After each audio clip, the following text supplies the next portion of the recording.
So Matt, the first talk is called Art and the New Evangelization, so I'm going to leave it over to Matt.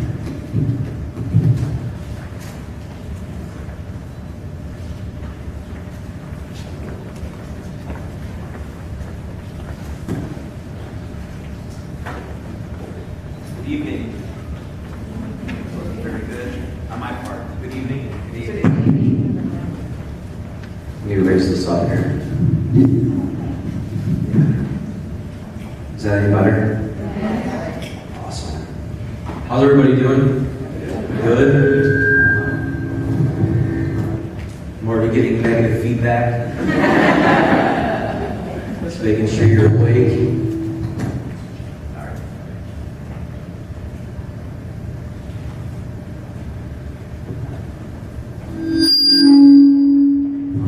Actually, let's just do this, huh? All right. So, I have an incredible message for you this evening. And I have an incredible amount of work to get through in 25 minutes. So, we're going to begin. My name is Matt Loboda. In Polish, it's actually pronounced Loboda. It has a little bit better of a ring to it, so maybe I'll start publishing myself like that. I was at church earlier today. I'm on my stewardship committee at St. John the Evangelist Church in Naples, Florida, so right across the Alligator Alley. And there's an old gentleman who's on the committee, and I think he's the head of the committee because he built half the church through his generous donation. And we were walking out, and my pastor said, in my best Irish book, "Hey man, where are you going?" That's more Polish, right? I'm not an actor.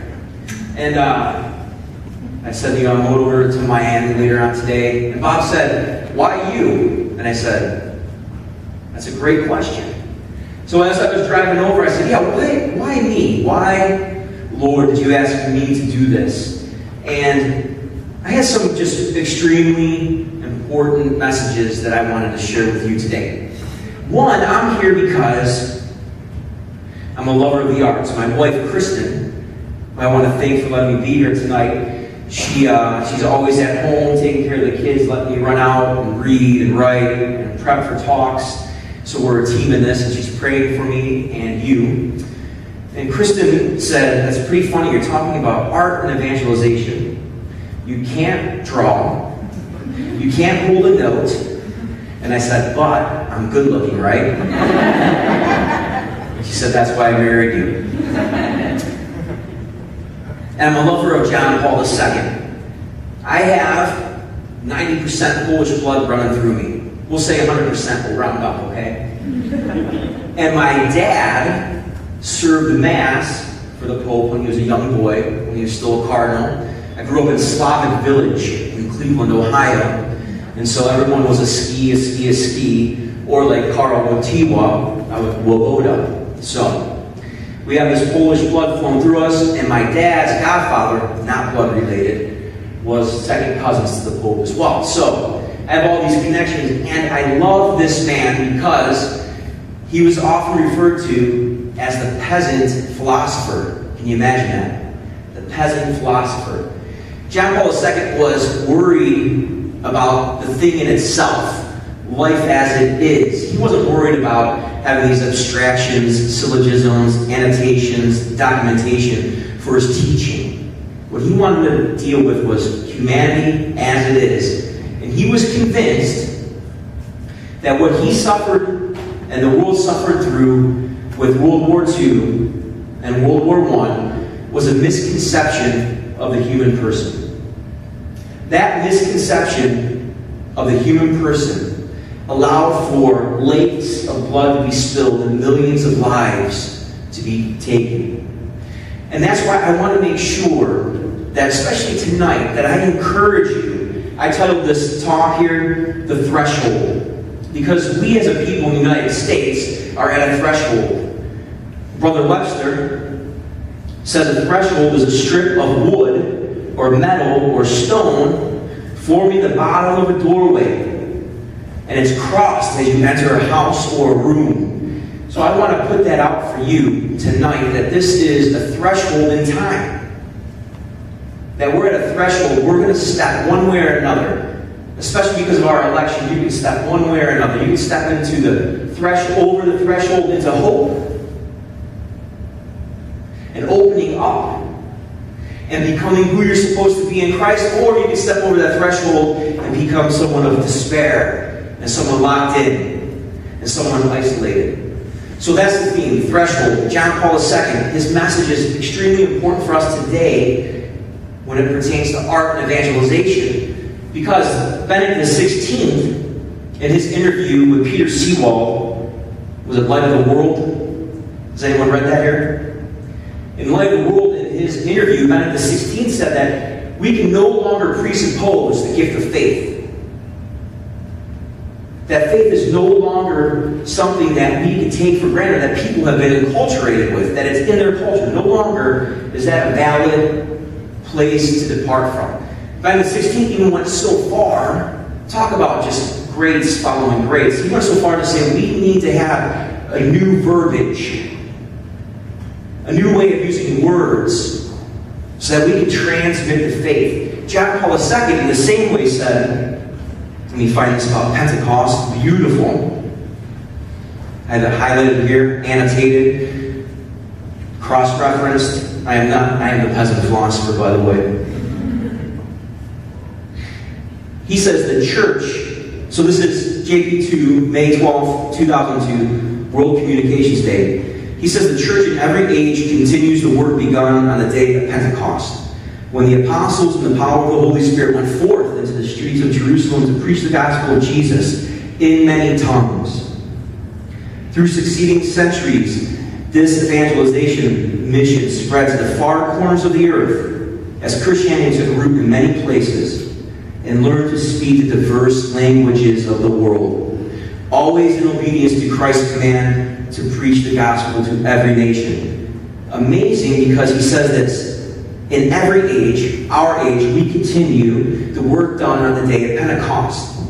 If our language is archaic, or people do lack the presupposition of understanding the message of the gospel, what better way to transmit truth and goodness and beauty than through the arts? It goes across every language. It goes across every culture. You can hear the beauty in music, whether you speak that language or not, or in a painting. I think it's brilliant that the Pope is able to see this and says we need to move forward. I have a couple stories I want to share with you. So Bob, when I was walking out of church today, said, so why you, Matt? So I'm driving away and I said, no, why me? Well, Frank called me, but Frank talked to my friend Chris. I knew Chris from Steubenville. I've talked some places. I said, oh, the Lord, from a young age, Jesus, captured my heart. I do not know any other way to live than to follow Christ. I don't always do it, but I don't know any other way. From a little guy, I remember washing dishes with my parents at Christmas, asking them, what does this mean, the Alpha and the Omega, no beginning, no end? Must have been 5 years old. My oldest boy, Isaiah, asked the same kind of questions. Love it. But I was captured. Christ captured my heart, and through growing up and going to high school, going to college, I was dating a pretty girl. Threshold. I think she laughed when I said I was dating a pretty girl. Is that true? So there was a threshold for me to move from. I was dating this pretty girl, and God was leading me to the friary. Who knows the CFRs in here? Does anyone know the CFRs? Franciscans of the Renewal. They're Franciscans. Frank talked about Father Stan. Who knows Father Stan? Just a couple of people, okay. So they're a renewal form of the Franciscans. I lived up in New York with Father Stan across from his room. My religious name was Brother Isaiah. And he would knock on my door at 3 a.m. like this. Yo, Izzy. That's what he called me. My name's Matt. When you go into the friar, you get a religious name. So they named me Brother Isaiah. So I would wake up. Yeah, Father Stan goes, I forgot. I got to get to the airport. Can you drive me? Wow. So I grabbed my hat and he goes, yo! He thought I was his roadie. He goes, bring down those boxes. They were huge, like 2 times. He had all his CDs, all his equipment. You know how it is, right? So in Harley Angels of Friary, the walkway was very, very tiny. And to walk down the steps was so loud. Hysterical. And then we drive off to the airport and I drop him off. So the Lord captured my heart.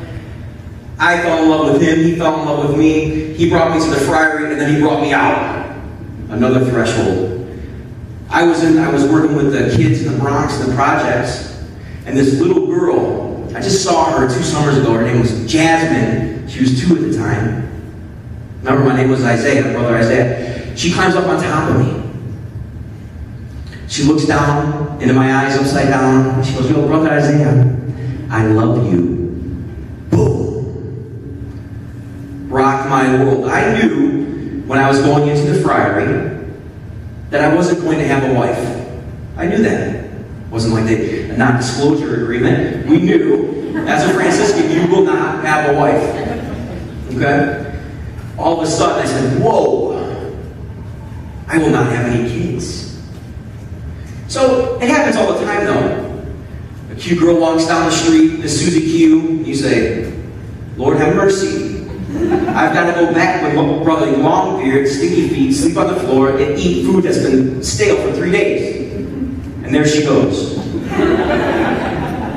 And what do? You go back to the chapel, you kneel down, you recommit, ask the Lord to bless you, and you keep on going. That's what you do. Because you do that in marriage, you do it as a priest, as a brother, as a sister, as a wife, whatever. So I did that. I said, Lord, I don't understand. Something happened. It stayed. Lots of spiritual direction, lots of talking, and finally, it was time for me to leave. Another threshold. You guys get the threshold thing? One of my big things is, like, when you guys leave, I gave a talk after this little nun this summer. Her name was Mother Olga from Boston. They call her the Mother Teresa of Iraq, right? Holy smokes.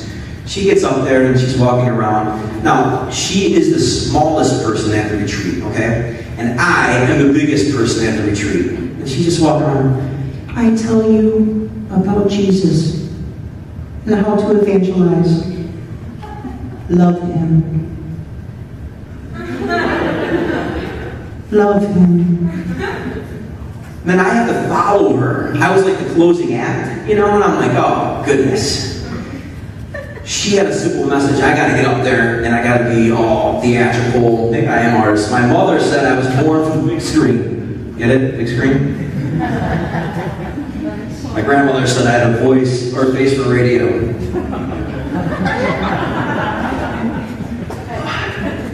So I pray.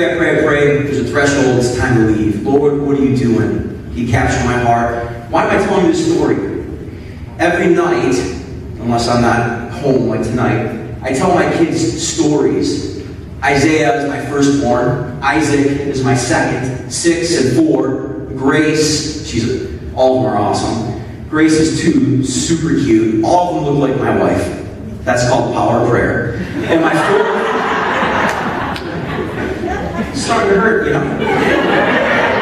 And my 4th, we just had our 4th, and her name is Hope, and she was born about 4 weeks ago. So every night I tell them stories. And you guys are really gonna laugh at this. So Isaiah's name in the story is Zao. Isaac's name is Zacco. And Grace's name is Gracco. You guys see this theme here?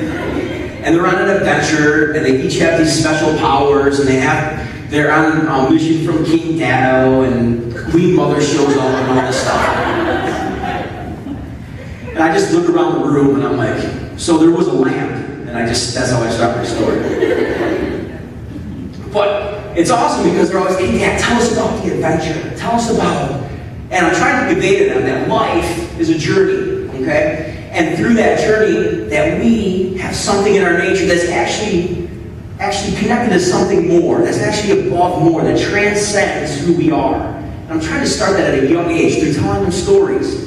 And stories are such a great way, whether it's written, or it's on the TV, or it's told through song to convey a message that's even deeper.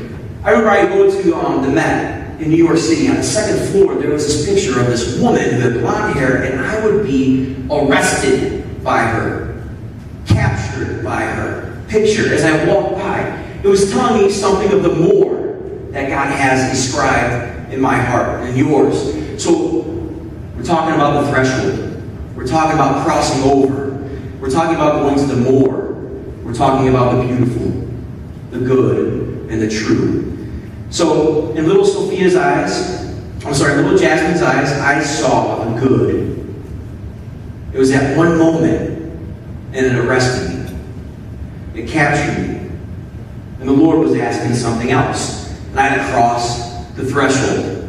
Next time I go like this, you guys go threshold, all right? All right. Participation, I like it.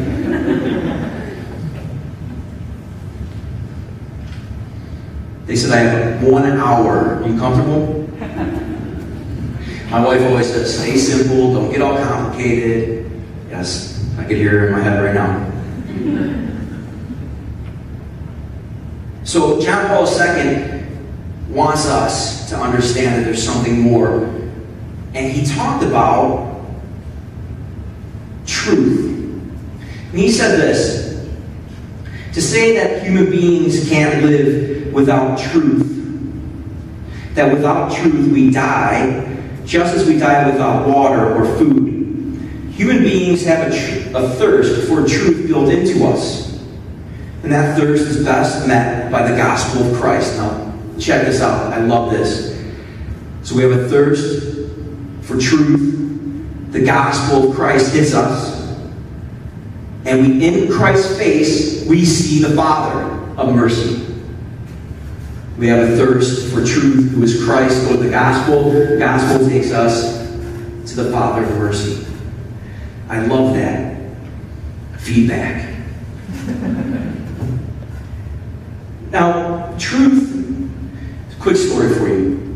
When I was Brother Isaiah, Franciscan, I was there for 9/11. I was living on 142nd and Broadway. Tragic day. Think of that image in your mind. Those towers. What does that speak to you? It can speak a message across all cultures, right? All barriers, all languages. And so we went down for 9/11 to help out. We went down to Chelsea Piers. And Chelsea Piers, they got a big skating rink. They were going to use that as a morgue. And the bishop had asked us to go there to be there for the families. And so we were waiting and waiting, 1 hour, 2 hours, 3 hours, 4 hours. Nobody's coming. Nobody's showing up. Nobody realized that the buildings, the towers, as they fell, that they would pulverize anyone that was in there.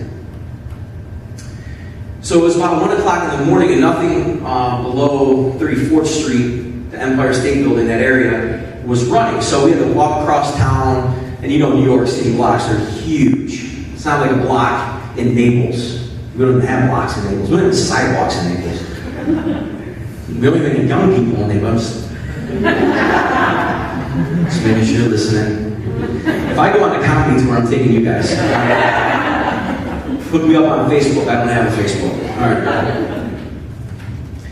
So we walk, and we are about 2 blocks away from the top, from the first bus that's running. And as we're walking by, there's a homeless guy sitting on the street. And so we talked to him, and anytime we went out, people would always be asking us for money and whatever. We wouldn't have money to give, so what we would do is we would make sandwiches. And we had really long hoods, and we would take those sandwiches and put them in our hoods. So our hoods would just be filled with sandwiches. So when a homeless person would come and be like, yo brother, I'm hungry, I haven't eaten for days. I go, oh cool, here you go. They wanted a 5 spot, I had peanut butter and jelly. So this guy was talking, and we said, hey, you know what's going on? He said, yeah man. He weighed like 10 pounds. He's like, yeah. McDonald's, they forgot to give me my French fries. I'm like, man, like the Twin Towers just fell, and you think you didn't get your French fries. So we give him a sandwich, we get him some coffee from this restaurant across the street. People were, I'm not kidding you, people across the way were sitting there that night at 9/11, sipping wine.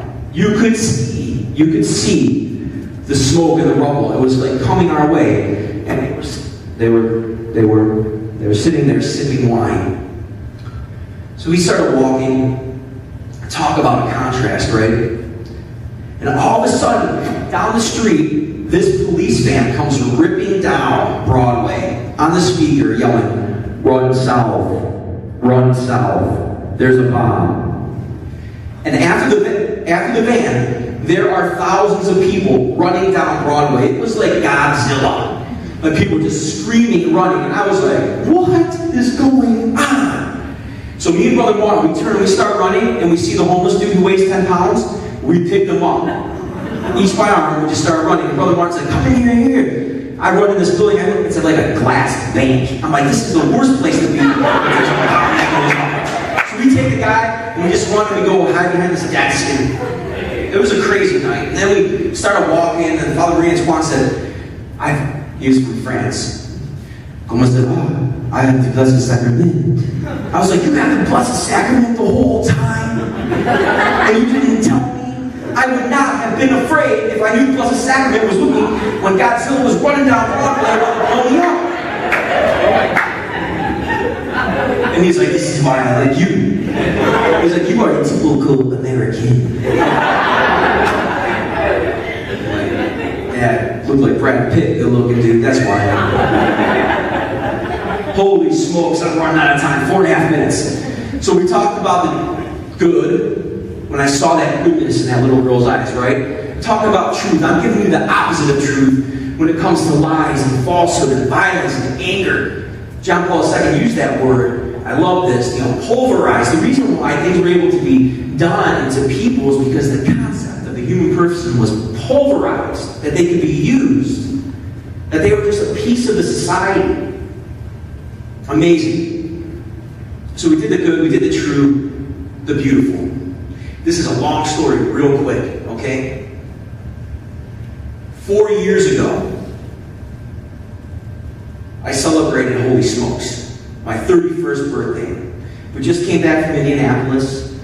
My wife, Kristen, beautiful blonde. Maybe like that in the Met, that picture of the blonde. Came home with our 2 kids. And I woke up, and you ever have like a finger or like a hangnail, and it like just bothers you? Like it's almost like someone could like slam a brick on your hand, but just like a little hangnail gets ripped off. No? You're all tougher than me? So I woke up, I'm like, man, my thumb is really bothering me. And I look, and it's purple. Think that's funny? It's like, I can't even see, like this nice lady's purple right there. Alright? So I show my wife, and she goes, you better go to the doctor. I'm like, you better, I'm going to the doctor.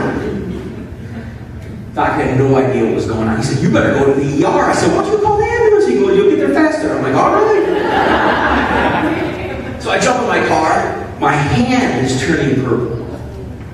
My wife, I call, I said, I don't know what's going on. She said, I'm passed her down, hand up into my arm, purple. That started off a whole huge journey. My Jeep knows how to get to this hospital right down the road, University of Miami. I had to come here once every week for 6 months, once every other week for the next 6 months, and then once a month up until about a year ago. It came down that I had these crazy genetic disorders, anti-cardiac lipid disorder that increased clotting. My goodness, I mean, you name it, it was like craziness. 31, 2 kids. And I thought, is there more? Is this it? Am I checking out? Am I Saint Therese? I am not Saint Therese, all right? I am a big way. If she was a little way, I'm a big way. And so I had a doctor. They thought I had cancer. I had fibromyalgia. A year and a half ago, I was on 18 pills. Okay, and every time that my little doctor down the road, here, you take this pill. I'm like, what's it gonna do? It'll make you gain weight. I'm like, come on, man. Like most people when they die, they get skinny. I've never been skinny. You guys know huskies? You probably don't know those yet. I always got to go to the husky section when I was little. Anyways.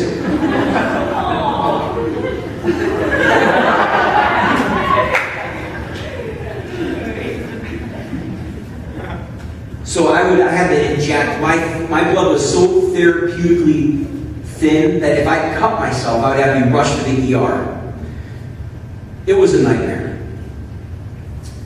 And I can't attribute this to John Paul II because we were praying to everybody, and everybody was praying to everybody. I mean, I had missionaries in the Philippines praying to everybody. But I can stand here and tell you right now that I'm completely healed. I have not taken any medicine, 18 pills a day and injecting, and it turned my stomach purple too. So I started looking like Barney. My arm's purple, my stomach's purple. I was like, what is going on? And the Lord healed me. If that story doesn't tell you of beauty, okay, of more, of that greatness of God, truth, goodness, and beauty, I don't know what does. So let me leave you with this message. The threshold, art, can help us cross that threshold. We as people, as unique human beings, can get to that threshold no matter what's going on in the ugliest of circumstances and still see the good, the true, and the beautiful. Because in our nature, we are wired to Him. I appreciate your time. I'll pray for you. Bless you all. Thank you.